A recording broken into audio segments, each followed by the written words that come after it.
السلام عليكم ورحمة الله وبركاته. بسم الله الرحمن الرحيم. الحمد لله والصلاة والسلام على رسول الله وعلى آله وصحبه ومن والاه أما بعد. After Allah subhanahu wa ta'ala told us that He is عالم الغيب والشهادة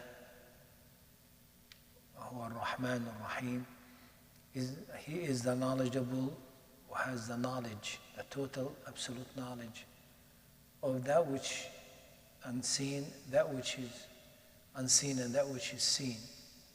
And He is the most merciful, especially merciful.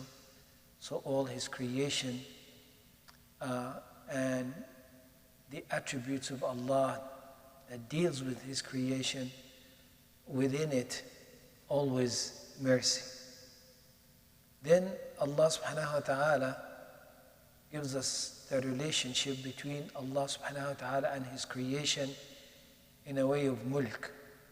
Al-Malik, Al-Malik al-Quddus, Salam al-Mu'min. And start with Al-Malik, the one who is the king. So in the language, king, Malik and Malik, Malik is a king, Malik is the owner. And in Surah Al-Fatiha we can read it both ways, Maliki Yawmiddin or Maliki Yawmiddin, and both qira'at are sound qira'at. So within us as human being, we know a Malik, the one who owns things, not necessarily a Malik. Not necessarily a Malik, he's not necessarily a king who owns things. Everybody owns things, doesn't matter who it is. But Al-Malik also does not mean he owns things. He's not a Malik. A Malik is a king, but not necessarily owns everything. It's under him that owns things individually. So in the creation there is a Malik and there is a Malik. Okay? But Allah subhanahu wa ta'ala is the only Malik and Malik, both. So, قُلِ اللَّهُمَّ مَالِكَ الْمُلْكِ. Say Allah, the one who is Malik al-Mulk. He's the owner of ownership. So the ownership is absolutely belongs to Allah, and everything else is an ownership that is given.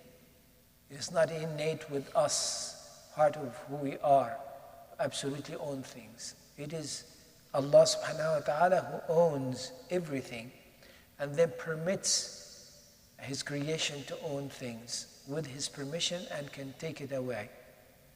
So we understand that relationship between us and Allah subhanahu wa ta'ala, that Allah subhanahu wa ta'ala owns everything about us and then gives us some ownership, and we're going to be accountable for that. But now when we think of our ownership, we need it. That's from the mercy of Allah, from the rahmah of Allah that give us ability to own things, because we need it. We need it. But Allah subhanahu wa ta'ala owns things that He does not need. He owns everything, but He does not need His creation. And we can see our shortcoming in our ownership, because we need to complement one another in our ownership, right? So each one of us has abilities, has ownership that exclusive to him, and others needs him in it, and he needs others in it, in his ownership. Meaning, you own a car and you cannot be independent in it. You cannot be saying, I don't need anybody. No, you need a lot of others who have different ownership. Okay, and you need to have relationship with them to be able to exist with what you have.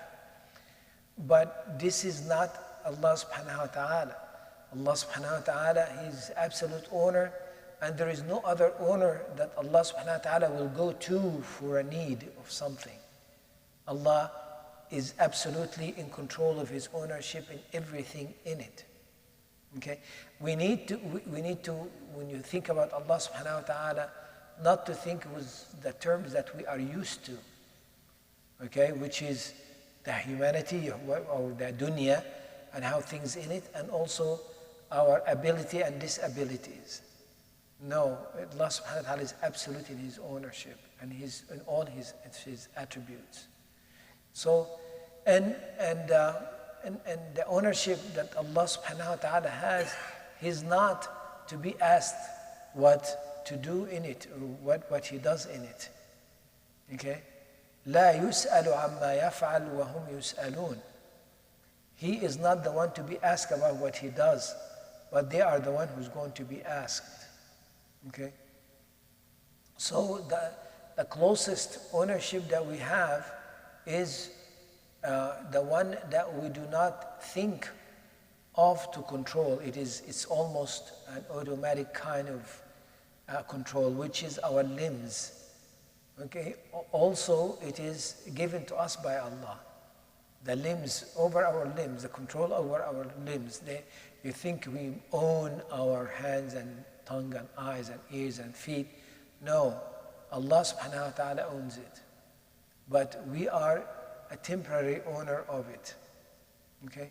So when we think in these terms, that really we do not own anything, but it is a gift from Allah subhanahu wa ta'ala to us, then we start appreciating the relationship with Allah subhanahu wa ta'ala now.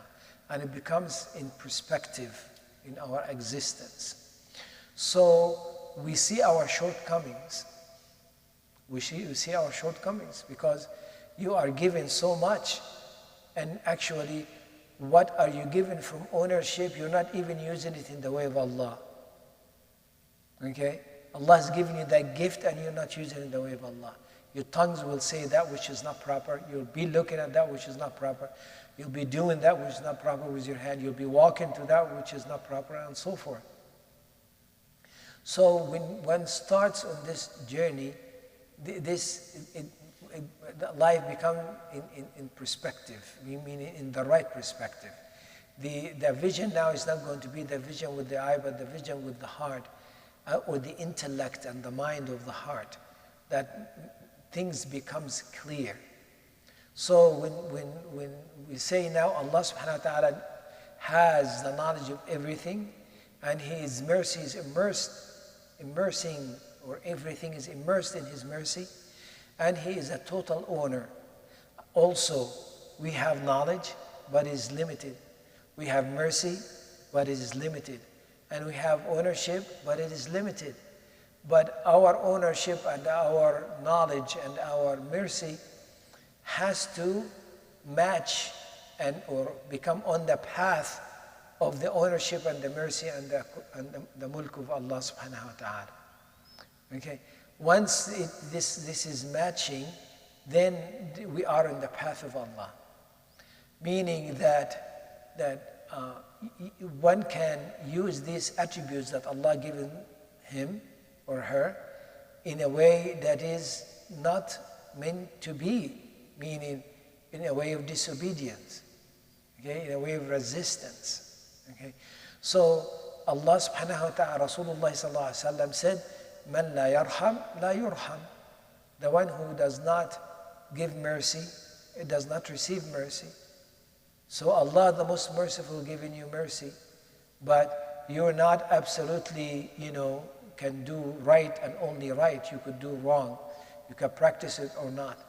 So the point being is all the attributes of Allah, or most of the attributes of Allah, we are carrying it with us in a limited form in this life, because we are a human being and we are living in this dunya. So therefore, we have to practice it as Allah subhanahu wa ta'ala is instructing us to practice it. Okay, so once we do so, okay, we are pleasing Allah and we are being pleased as well. Meaning the pleasure that we will have, it will multiply as we are going on in our life, matching with what Allah subhanahu wa ta'ala is guiding us to do with the attributes that Allah subhanahu wa ta'ala has given us. So that's always a relationship, because we are the one that have a choice. And all other beings except jinn, do not have a choice. So we need to practice and exert an effort to practice things. Other beings, they do not have to exert an effort to practice what is right. They do only what is right. Okay? We are, the amana was given to the samawat wal ard, and they did not want it. وَأَشْفَقْنَ مِنْهَا. They were shy away to take the amana. But حَمَلَهَا الْإِنسان. Mankind carried it. Why? Because he is ظَلُوم and jahul. Right? He can commit injustice and he does not have much knowledge of what this is about. But Allah subhanahu wa ta'ala's mercy upon us and will help us to have that understanding.